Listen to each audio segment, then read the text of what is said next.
आज की तमाम बड़ी खबरें नॉन स्टॉप न्यूज में।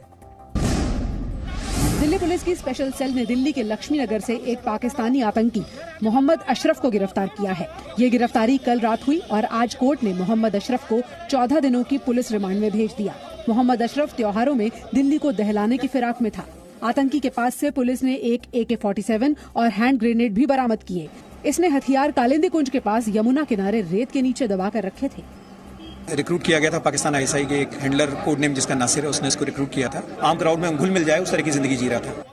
गिरफ्तार पाकिस्तानी आतंकी ने पूछताछ में कई बड़े खुलासे किए हैं। इस आतंकी के जरिए ISI ने लोन वुल्फ अटैक की साजिश रची थी। पुलिस सूत्रों के मुताबिक वो अपना नाम और पहचान बदलकर पिछले 17 सालों से भारत में रह रहा था।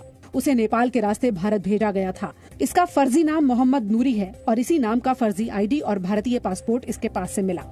मोहम्मद अशरफ कश्मीर समेत देश के कई हिस्सों में सक्रिय था। ये आतंकी दिल्ली में स्लीपर सेल का मुखिया था और भारत आने वाले आतंकियों को हथियार और लॉजिस्टिक्स मुहैया कराता था। मोहम्मद अशरफ ने हिंदुस्तानी लड़की से शादी भी कर ली थी। हालांकि अभी वो अपनी पत्नी से अलग रह रहा था। दिल्ली में इसके नेटवर्क में और भी लोग शामिल हैं और पुलिस पूछताछ कर उनके बारे में जानकारी जुटा रही है। जम्मू कश्मीर के शोपियां में फेरीपोरा में हुई मुठभेड़ में सुरक्षा बलों ने 2 आतंकियों को मार गिराया है। जम्मू कश्मीर के शोपियां में पिछले 36 घंटे में हुई 5 मुठभेड़ में 7 आतंकवादी मारे गए हैं, जबकि 5 जवान शहीद हुए हैं। पुलिस ने दावा किया है कि उसने टारगेट किलिंग के 2 मामलों को सुलझा लिया है। बिहार के जो पासवान जी थे, जो स्ट्रीट हॉकर थे, तो उसको मारने के बाद ये साउथ कश्मीर भाग गया था। तो हम लोग को खबर मिला था, तो उसको हम फॉलो कर रहे थे। इनपुट को करते करते कल इनकाउंटर मारा गया। पुंछ में 5 सैनिकों की शहादत के बाद से आतंकियों की तलाश जारी है। राजौरी के पनगई जंगलों में 4 से 6 आतंकियों के ग्रुप की तलाश चल रही है। इलाके की नवीयत जैसी है, उसी हिसाब की टैक्टिक्स अडॉप्ट करके ऑपरेशन को आगे चलाया जाए। ऑपरेशन अभी भी जारी है जी। ऑपरेशन सैनिकों की शहादत को लेकर बजरंग दल और डोगरा फ्रंट ने पाकिस्तान और महबूबा मुफ्ती के खिलाफ प्रदर्शन किया। वहाँ पर सब लोग इकट्ठे मिलकर जम्मू कश्मीर को आगे बढ़ाना चाहते हैं, क्योंकि जम्मू कश्मीर ने वर्षों तक आतंकवाद का साया देखा है। उससे मुक्ति पाना चाहते हैं और जम्मू कश्मीर के लोग आतंकवाद के खिलाफ और आतंकवादियों के खिलाफ हैं। वहीं टेरर किलिंग के मामले में NIA ने जम्मू कश्मीर में 16 अलग अलग जगहों पर छापेमारी की है। सूत्रों के मुताबिक NIA के निशाने पर आतंकी संगठनों का ओवरग्राउंड नेटवर्क यानी OGW था। जम्मू कश्मीर के उपराज्यपाल मनोज सिन्हा ने जी न्यूज के साथ खास बातचीत में कहा कि कश्मीर घाटी में टारगेट किलिंग के जरिए सीमा पार से जानबूझकर माहौल बिगाड़ने की साजिश की जा रही है। उन्होंने कहा कि आतंक के सफाए की पूरी तैयारी है।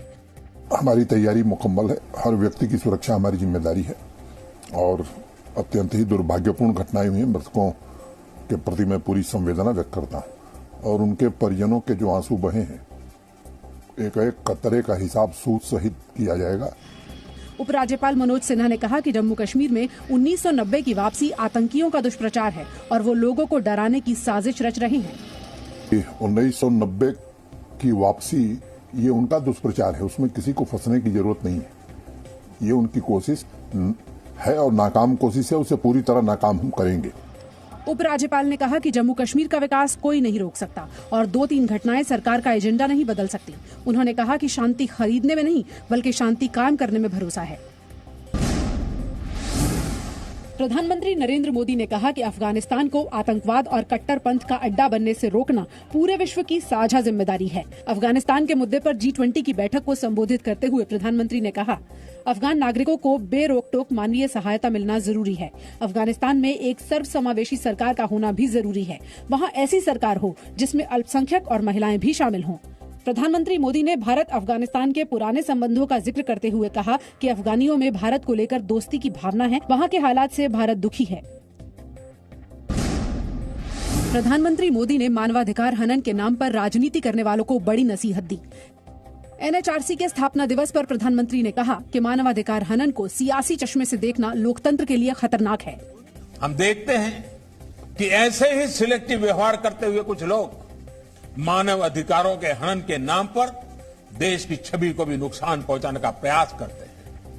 ऐसे लोगों से भी देश को सतर्क रहना है। प्रधानमंत्री ने किसी पार्टी का नाम नहीं लिया, लेकिन बीजेपी ने कांग्रेस और उसके नेतृत्व पर सवाल उठाए। जिन किसानों के ऊपर बर्बरता पूर्वक लाठी और डंडे बरसाए हनुमानगढ़ के प्रशासन, क्यों राहुल गांधी जी ये प्रदर्शन करना मना है क्या? राजस्थान में दलित, राजस्थान में महिलाएं और राजस्थान में किसान प्रदर्शन नहीं कर सकते? कांग्रेस ने कहा मानवाधिकारों का हनन बीजेपी शासित राज्यों में हो रहा है, इसीलिए कांग्रेस को उपदेश न दे। बीजेपी को शर्म आनी चाहिए बोलते हुए, पहले ये तो देख लेते क्या राजस्थान में कोई कांग्रेस का नेता मारने वालों के साथ खड़ा था।